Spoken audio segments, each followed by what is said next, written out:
What is up to all the boomers out there? We have got another strong finish with Dash.io this weekend, and I just wanted to open up this little gold foil and show off the deck that I made it to there with. So let's open this one up and see. Heyo, heyo. How's everybody doing? We've got the little deck tech coming at you for the Dash.io deck that I made the finals with this weekend. So starting off, I really want to shout out over here. We have got the Codex journal. I use this thing for all my PQs. I use this thing for the Pro Tour. It helps me, remember what matches I played and exactly what was happening during each of them. And it really helps me out with learning the decks that I'm playing against and learning the deck that I am playing. So shout out to Codex Journal. I don't have an affiliate link or anything. Shout out to whoever makes Codex Journal. Would love to talk to you about that. But yeah, it's just a really helpful tool, and I use it all the time. I really think that it helped me specifically get to the next level. But yeah, we'll go over the deck list here. Pretty standard, honestly. This is basically I. So this whole time, the whole 2 weeks before, I've been practicing Gravy, and I played Gravy, went 3-2 last weekend, and then felt good. And then I got there on Saturday, and the whole room, everybody was just like, "Yeah, I'm playing Warrior." I don't know why everybody wanted to play Kasai, but the entire Colorado area, especially the Springs area, was on Kasai, and I was like, or Fang. And I did not like that matchup. Either of those matchups really is Gravy. I think the Fang one's a little bit better, but the Kasai one just seems really tough. I'm not a good enough Gravy. I'm a bit little baby Gravy, so I don't really know how to do that. So I woke up on Sunday. I was feeling a little nervous, honestly. I wouldn't worked out before and put a lot of thought into what I was going to be playing. And then I pulled up and I saw Aurora and Tegan, both the Flesh of Bad people, just sitting there, and I was like, you know what? I'm just gonna ask them what I should play, and they were like, I don't know. I'm playing Marlin, so I thought that was just like kind of hilarious. I was like, well, I mean, I guess I will flip a coin. Either of you got a coin, so they handed me a coin and flipped it, and decided that fate led me to Dash.io that day. Pretty standard list that I just kind of cooked up the day before. I did have two null time zones in, but I actually bought a misfire dampener at the event before because I forgot mine. Took a null time zone out, put in a misfire dampener because I saw that there were going to be a couple Kanos there. Um, and actually never ran into the Kanos, so it didn't do anything, but would have preferred probably another null time zone, honestly. But, it is what it is. Made it to the finals anyway. Feeling pretty great about it. I hadn't played this deck, the CC version, in probably like 2 or 3 months, and I was like, you know what? I have made probably around like 500 games on it. I think I could just pick it up again and just put a list together, which is exactly what happened, I guess. It's pretty straightforward. We've got the expedites. I think expedite is pretty cuttable right now, just because like Gravy isn't as much of a threat. At least in like local stuff, I don't know what everybody else's locals are looking like right now, but we only have like 2 or 3 gravies in every single pro quest that we're hosting, and like I'm usually one of them. So like maybe 1 to 3 gravies at every single pro quest. That being said, expedite is looking a little bit worse in a meta like that. Outpace looking very good, especially whenever everyone's playing warrior. I don't care about your dynamos anymore, so that's great. Honestly, like outpace blue over zipper hit blue is a consideration in a meta like that. Uh, it is still just one more point of damage, and every point of damage matters, especially whenever every single card in your deck is very important. And that leads me to believe that maybe even Blue Throttle is a card that can be back in the consideration. But I'm not entirely sure. This is going to take a little bit more planning and prep with like the expedites and what my blue ratio looks like and what everything looks like. Only running 16 blues but 12 yellows. Never really felt that bad the whole time. I think I actually felt pretty good about I used to be playing 18 back in the day, and now I'm down to 16. And honestly, it felt quite a bit better, honestly. Um, so we've got the backups, the booms, the Fast and Furious, the two heists. I really like Heist. It basically just is like an on hit that needs to be blocked, especially in the late game against like the Earth Heroes or something. I will. There is a card that I'm putting in here that I played this weekend that I really didn't like. I did not like Pinscript at all. So like you see it off the top, and you're gonna play it because it's a crank item. It gives you it's a pseudo like it's kind of like an exposed or like a lunging press or something like that, but it costs two off the top, and you can't really crank it off the top to get the extra action points. So therefore, you're not drawing off a Cerebellum Processor this turn, unless it's just to Arsenal. You're not getting two pistol shots this turn, and also the first turn that it comes in, it's getting a maximum of 3 value if you attack, pitch a card, attack from Arsenal, attack from hand, then maybe 4 value, like maximum 4 value on which is good, but it's a 2 for 4. I don't know. Doesn't seem that great to me. Never really felt great. I would much prefer to have a convection amplifier. And I know that the convection amplifier is a little bit weird because it really gums up hands. It really feels bad. Like, you think that, okay, so if you play a Pinscript and you get 7 value out of it, then that's a great card, right? That's a 2 for 7, or maybe a 1 for 7, or maybe you've sparked for it on turn 0. That's probably your best bet, is like turn 0 spark target, which is pretty decent. But like honestly, like the convection amplifier just straight up wins you the game, is the thing.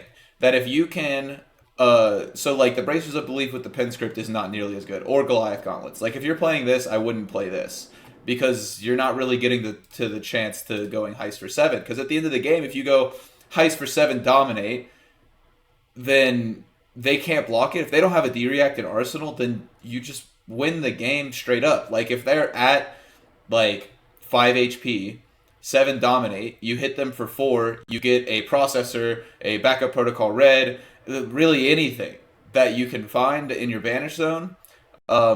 It just makes you be able to go for 2 and 2 after. If it's a processor, you can draw a card.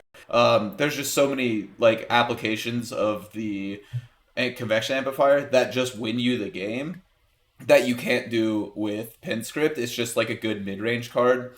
I don't think that this card is very good. I will not be playing it for the rest of my time in PQs, or probably during Worlds either. It just doesn't really make that much sense to me. But yeah, those are like the cards. I mean, we got the blue zipper hits and the yellow 0 to 60s. I was actually talking to Cody Reddy from the Breaking the Chain podcast. He went, I think, undefeated at Pro Tour London on day 1, and then sorry, kind of fizzled out from there. He will top 8 at Battle Hardened. Good player. The Battle Hardened Arizona a couple months ago. Very good player. He's also on Dash.io. He's been on Dash.io for a while. We were talking about Pulsewave Harpoon, specifically for the matchups that aren't straight aggro. I mean, of course, like this versus Syndra, amazing. This versus like Fi, I had a Fi matchup in my games this weekend. Also did wonders there. But a lot of times with the play patterns you're doing, especially in the more 1 for 4 boost oriented lists, you're not really able to get this to three boosts on the combat chain. I mean, if this was boost per turn, then this card would of course be amazing. Like I'm not saying that this card's really cuttable. It's still just a 1 for 4 that has upside. But it is potentially like maybe not as good as initially thought. I don't know. This was just like a discussion about Pulsewave Harpoon that we had. But even just them showing 2 cards, because if they have 4 cards in their hand and they show you 2 cards, and then you find and they don't block, and then you find a null time zone off the top, then you could just name one of those cards. Also really great. I don't know. We were talking about it a little bit, and that was one thing that he had brought up to me. But I disagree. I think Pulsewave Harpoon is just kind of like a busted card. I think it's probably one of the better cards in the deck. I think it's the best card in the deck in an aggro mirror. I think whoever resolves like in a DO mirror, I think whoever resolves a Pulsewave Harpoon more probably wins. I think this and Spark of Genius are like the two most important cards in the deck in an aggro mirror. Like much more than Max V. Let's see, anything else? Oh, I'm back on 3 Teklo cores. And I'm sorry for ever being a hater of three Teklo cores. I know that everyone was like, "You're crazy for doing it." I found good success with the two Teklo cores, but I played what, like 8 rounds. I played 9 rounds. There were 6 rounds of Swiss, 39 person event here, and 4 of those games I started with a turn zero Teklo core, and I just felt like there was no way I could possibly lose the game. And every single one of those games I won, of course. I mean, like, you start with a turn zero Teklo core just like off the top or something, and it really did not matter what else happened that game. So one my round two or three, I can't remember, was against the KO. Great player, Elena. Shout out to you. That was a very fun game because it was my turn zero was null time zone off the top cranked into a Teklo core from hand into cerebellum processor from hand. Arsenal a spark of genius. She pops off as KO, pops off, gives me null time zone. I named Blood Rush Bellow just so that I could prevent one more turn because I knew that Teklo core was going to kill them. If they say no blocks, the 4 free resources on each turn is just gonna kill them in 2 turns. So just name Blood Rush Bellow to give me one more turn of space that they have to arsenal it, which is my thinking there. So I take all the damage on turn one that they send at me. I go down to like, I don't know, not too low. I go down to like 20. I think I went down to like 20 something, mid 20s, and then I get down to their turn two, or my turn one, which is just like another like kind of setup turn. Like I sent a little bit of damage. I think I got them down to like 32 or 34 or 36 or something like that. Um, and then I go down to two on my turn. They pop off. They hit me. They go like 3 or 4 wide or something. They hit me really hard. I go down to two, and they're at 30, in the mid 30s, and then I just proceed to just absolutely demolish them. Just strip the hand, strip the equipment, and it's just like no. At that point, it's like I'm at two, they're at their mid 30s, but they don't get to resolve another card for the rest of the game. And that was kind of like the story of the weekend was multiple people were like, "Yeah, I was told not to race you, but I'm gonna try anyway." And I was like, "Good luck." They got me down to 20. They were like, "All I have to do is beat a Blitz hero. It's 40 to 20." And then they resolved 0 more cards for the rest of that game because I just continued to strip their hand. It just like, I will gladly start every single game at 20 if I get to start with a Cerebellum processor and a Teklo core. I don't think there's many games that I lose doing that. Maybe against Syndra are like the only games where I lose doing that. So yeah, just don't race Dash.io. It's just don't do it. It's just like it's just not gonna be good. It's just not gonna turn out good for you if you try to do it.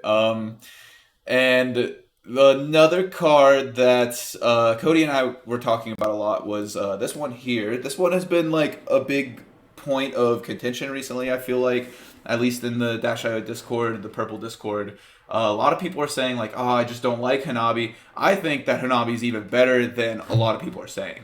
I played it into my Kasai matchup. I forgot that Bloodflow's Blade is a card, so definitely don't play this into Kasai. But I think that any deck that you're running 70 cards against, be it Fang or how Kasai used to work. I mean, of course, the two Earth Heroes, which is this mainly for, is Verdance and Florian. But like anything that you're running 70 cards against and doesn't really present that much disruption, so not your Guardians, not your Assassins, stuff like that, I think Hanabi Blaster is just so good. So if you look at the math here, you can remove 2 steep counters to do 5 overpower. So it's kind of evasion, not really, especially against the Warriors, who I'm like naming that you could play it against also, because they have a bunch of reactions and everything, so it doesn't really have that much evasion. But if you swing with this twice, then that's 10 damage. You have to swing with your pistol 5 times to do that. How many times every single game are you swinging with your pistol 5 times? Maybe half your games. So that like gives you pause. Like, okay, half of your games you're getting the same amount of value off of your pistol and your blaster, and the pistol is able to go like 2 and 2 at the end of a game, or like 2 2 and 2 if you can like cheat more action points with expedites or heists or something like that. So that's pretty good. Like, don't get me wrong. Like, I'm mostly playing the pistol, but there's also applications where if you shoot this 3 times, then that's like way over the top. That's 5 slight evasion, and that's 15 damage with slight evasion, and you have to shoot your pistol 8 times. I don't think that I've ever shot my pistol 8 times without high octane. Like, it's kind of ridiculous that it's 15 damage, and a lot of people aren't even playing the card. I think the card's amazing. I think that there are more matchups that you could possibly play Hanabi Blaster in. Maybe even taking it into gravy and just ignoring the allies and swinging like expedites into like throttles into chums, and just like fat decking them and just playing Hanabi Blaster and just like trying to kill them and saying screw your allies, because yeah, at a certain point they do have 4 allies on board, but max they're swinging with 2 of them if they're also keeping cards in their hand. But if they're keeping cards in their hand, then I'm totally fine with that as well. Like, I think that this is a new way that I'm going to attempt to play the matchup. I've never really played it like this before, so I do have a problem with just getting fatigued into the gravies. So maybe I just want to start to fat deck them, play Blaster, kill their Sawbones, kill their chums, and then ignore everything else. But we shall see what exactly that looks like. Heavy Industry Gear Shift is another one that I've always been a fan of, but I know that people are starting to just like get back on with the Vare 7's top or second place at the Calling. He was playing this. I think this card's so good versus Syndra. I've never been a big fan of doing the whole thing with the Tinkerings plus Adaptive in the legs, because I just feel like that extra action point is worth so much more than the 3 health that you save from. Because, like, so you look at the Tinkerings plus that's 5 block, but the legs from your action point, or the legs for your adaptive plating, are equal to 3. So that's 5 block on board, which is really good. You can cover up most of a Command and Conquer. You can cover up most of an Erase Face, all of a Leave No Witnesses. So that's definitely good. But you're also not able to get the extra action point anymore. And it also lets you change the top card of your deck in these matchups where it's really important that you pop off fast. Like against KO, it's an extra block. So that is 1 to 3 for your adaptive infinity. But it also can change the top card of your deck. So if that changes it into an item, then that is an extra pistol shot. It's an extra counter on your pistol and another extra pistol shot. So now so let's count that we are already going to shoot the first pistol, so that doesn't really matter. But the extra pistol shot's worth 2, and then the item could potentially be worth 4, because at minimum, it's worth, I guess, 2 with just a null time zone. It's worth around 4 on average with a Cerebellum processor, 3 with this, 4 with this, and 4 with this about. So I mean, I would say like the average is like you're getting 3 value. So it's 1 and 3. So that's 4. So that's 1 more value already. And just being able to change the top card of your deck, being able to get a little bit deeper, and being able to get that extra action point to shoot the pistol. So like that's 2. There's just so many, or draw with a processor. There's just so many applications for this. Most of the time, whenever I have a processor on board, or if I see one on top, and then I also see a Spark of Genius in my hand, then I will block with this the turn before, get my 1 value out of it, and then immediately just slam, push the button on the action points, and then if I want to draw with the processor, I can draw with the processor. I'll boost the card and then play the Spark of Genius, go grab another processor. At some point, hope to find an item, because I get 2 more looks at finding an item off of pushing this button, and then I get another look at finding an item here, and probably 2 more at least looks of boosting, and then 1 more look off of Teklo Foundry Heart. So I have so many looks to find another item that it's so worth it to go do this so that I can draw 2 times off of Cerebellum processor, off of both of the processors that I get, 1 off of Spark, 1 that's already on board. And that's like, a lot of people complain, it's like, oh, you don't get to draw the card immediately. And it's like, okay, but if it's the very first card that you see, then you can't draw that card anyway because you can't activate Achilles Accelerator. And if not, if you know you're doing it this turn anyway, then just push it at the beginning. Just go for it. Just go all out. But yeah, this deck has been treating me pretty well. I mean, obviously, like I just kind of picked it up again, built this list, and sent it, flipped a coin, and sent it on this pro quest that made it to the finals. Was able to get a pretty nice little gold foil, and yeah, I'll come out with some more matchup specific stuff. Especially, I know that people have been asking about Verdance. I still think Verdance is like slightly favored for us. I think it's a good matchup for us. I think the main thing that we want to be dodging is like Florian and Victor, which both are not very huge parts of the meta right now. I think that Fang is amazing for us. Acilio is amazing for us. Syndra also amazing for us. And basically, if you're ever able to go first and play a Techno Core off of turn zero, then there's really not many ways you lose games like that. But yeah, thank you guys so much for checking out this little quick little deck tech. Just my thoughts on my weekend, and I will continue to pilot this deck throughout PQ season and hopefully on into Worlds. But yeah, thank you all so much. Leave a like and subscribe, and yeah, peace out.